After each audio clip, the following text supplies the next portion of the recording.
Hi everyone, Ian Aldridge from Progressive Legal today, talking about the importance and how great waivers and disclaimers are for a business. You'll often remember when you're going to see a doctor or a chiro, physio, or you're joining a gym, you'll sign off on a document. A lot of people don't read them, but these are these important legal waivers and disclaimers that you find in those, usually in areas which are a bit more risky. But all business is risky, that's why they call it risky business. And really good and successful businesses know how to use these types of legal documents really well to reduce their legal liability and push that as much as you possibly can over to the consumer or your client, customer, or to other businesses or contractors that you use.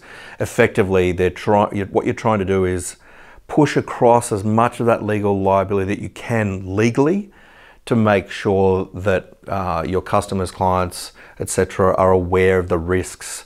They know the dangers, they accept those dangers, they accept those risks. It's all disclaimed, it's all made very clear in black and white that these are the risks, these are the dangers of an operation, these are the dangers of this, there are complications if this happens, you can't blame us for this or you can't blame us for that. You can't contract out of your own negligence, but you'll often see them in these types of waivers and disclaimers anyway to give it a go. But you're wanting to try and let your customers know that, hey, this is what I'm responsible for, but I'm not responsible for this or this or this. I'm not responsible for your success. That's on you. This is information only. You've got to seek your own independent advice. I'm not a financial advisor, etc., etc. Say, for instance, if you're a coach, you're wanting to make sure that the business's output at the end of the day and success is their own, and they need to own that.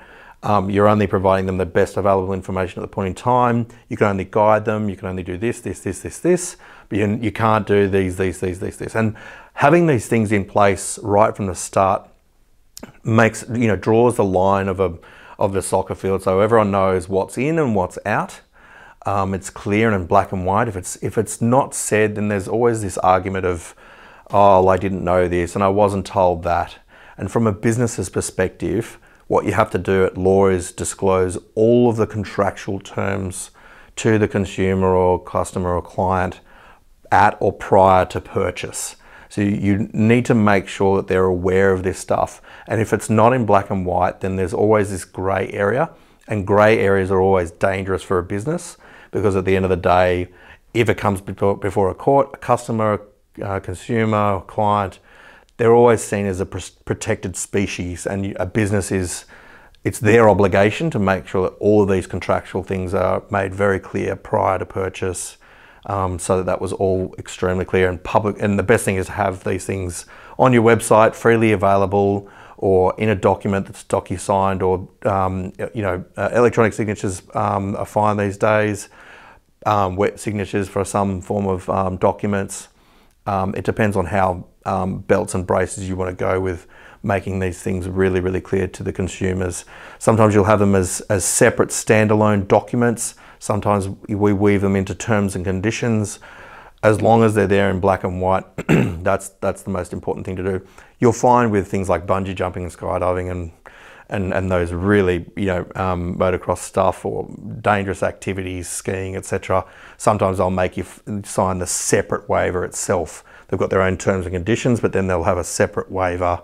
You sign off and say, hey, I understand this is a dangerous sport. Hey, I understand that, I can be, risk and all the rest, and I'm going to hold the business harmless for any damage that might be caused as a result of me conducting this activity.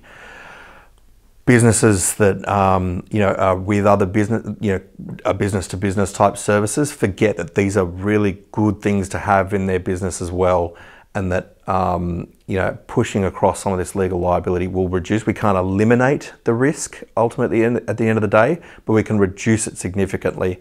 And there's been a lot of bacon being saved as a result of these great waivers and disclaimers. To give you an example, when a client comes to me and they show me terms and conditions and waivers and disclaimers that aren't good, and that you can work through, then the conversation is a lot different to those that are really well drafted cover all bases. We're to a point where you say, look, there's not going to be a way through here. This was all done and disclosed to you prior to you entering this arrangement. It's a very different conversation that happens as a result of good legal documents that cover all these bases for what you're doing. And all business is different, even if you're in the same industry. And what I find is when I look at some of these documents out there, not a lot of them go to the extent that I would like to if it was me, and making sure that I push across as much of that legal liability as possible. That's what it's all about at the end of the day for us, is protecting your business and making sure that your customers and clients know the risks, they understand it's all there clear in black and white. It's good for business anyway, because it's good for a client or a customer to know where the lines are and what you're responsible for and what you're not responsible for, so that then at the end of the day, if they do suffer any loss, then at least they know, yep, I accepted that before I got into this contract.